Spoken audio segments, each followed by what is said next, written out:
নমস্কার, আমি মৌ। রেল পরিষেবায় বড় পরিবর্তনের ইঙ্গিত। হলদিবাড়ি স্টেশনে ডিআরএম এর গুরুত্বপূর্ণ পরিদর্শন। দেখুন বিস্তারিত খবর।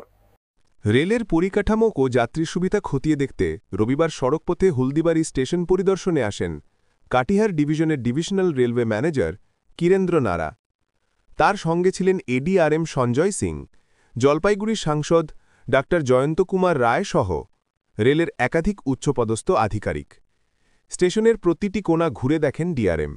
চলমান কাজ, ভবিষ্যৎ পরিকল্পনা ও যাত্রী সুবিধা বৃদ্ধির নানা দিক নিয়ে কর্মকর্তাদের সঙ্গে বৈঠকও করেন তিনি। এদিন ডিআরএমকে সামনে পেয়ে দীর্ঘদিনের দাবিগুলি তুলে ধরেন হলদিবাড়ি ও জলপাইগুড়ি রেল উন্নয়ন নাগরিক মঞ্চের সদস্যরা। তারা একটি ৮ দফা দাবি সনদ হাতে তুলে দেন ডিআরএমের কাছে। দাবিগুলির মধ্যে অন্যতম হলদিবাড়ি থেকে দীঘাগামী পাহাড়িয়া এক্সপ্রেস চালুর দাবি, হলদিবাড়ি বালুরঘাট ট্রেনের সরাসরি সংযোগ, প্রতিদিন অন্তত ২ জোড়া লোকাল ট্রেন চালু, যাত্রী সুবিধা বাড়াতে আধুনিক পরিকাঠামোর উন্নয়ন।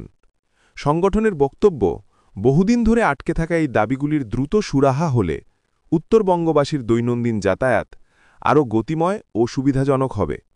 স্থানীয় মানুষের প্রত্যাশা, ডিআরএমের এই সফরের পর রেল পরিষেবায় বাস্তবিক উন্নতির পথ খুলবে।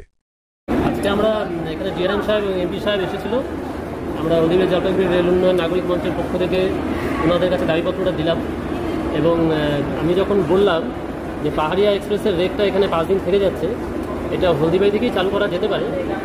ডিআরএম সাহেব বিষয়টা কিন্তু তার অ্যাসিস্ট্যান্টকে বললেন এবং নোট করে নিলেন যাতে পাহাড়িয়াটা হলদিবাড়ি থেকে চালু করা যায় কিনা। এটা চালু হলে আমাদের পক্ষে সুবিধা হবে হলদিবাড়ি থেকে কলকাতা হয়ে দীঘা যাওয়া ব্যাপারটা। আর দ্বিতীয় আরেকটা পয়েন্ট আমরা বলেছিলাম যে বালুরঘাট শিলিগুড়ি বালুরঘাট চলছে এবং জলপাইগুড়িকে যেহেতু এখন সার্কিট বেঞ্চ হাইকোর্টে, ফলে জলপাইগুড়িতে বালুরঘাটের লোকেরও প্রয়োজন হবে। এটাকে হলদিবাড়ি থেকে চালু করা যায় কিনা ওনারা বললেন যেটা অলরেডি প্রপোজালে আছে, খুব সম্ভবত চালু হয়ে যাবে হলদিবাড়ি থেকে। দুটো কিন্তু আমরা আসার কথা এখান থেকে পেলাম। এছাড়া আরও 2 লোকাল ট্রেন 2 জোড়া লোকাল ট্রেন চালুর কথা রেখেছি।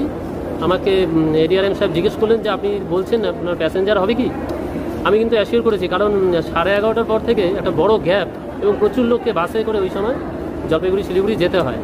এছাড়া রেলের কিছু টেকনিক্যাল ডিমান্ড আমরা রেখেছি, যেমন এখানে একসময় পিটলাইন সিকলাইন ছিল, সেটা যেন চালু করা হয় এবং আমাদের রেল যে বিকল্প 4টি লাইন তৈরি করতে চেয়েছে, ডবল লাইনের জায়গায় 4টি লাইন করতে চেয়েছে, সেখানে হলদিবাড়ির কাশিয়াবাড়ি থেকে নিউ চাংরাবান্ধা মাত্র 13 কিমি লাইন পাতলেই নতুন রেল লাইন হতে পারে, এই ব্যাপারটাও রেখেছি।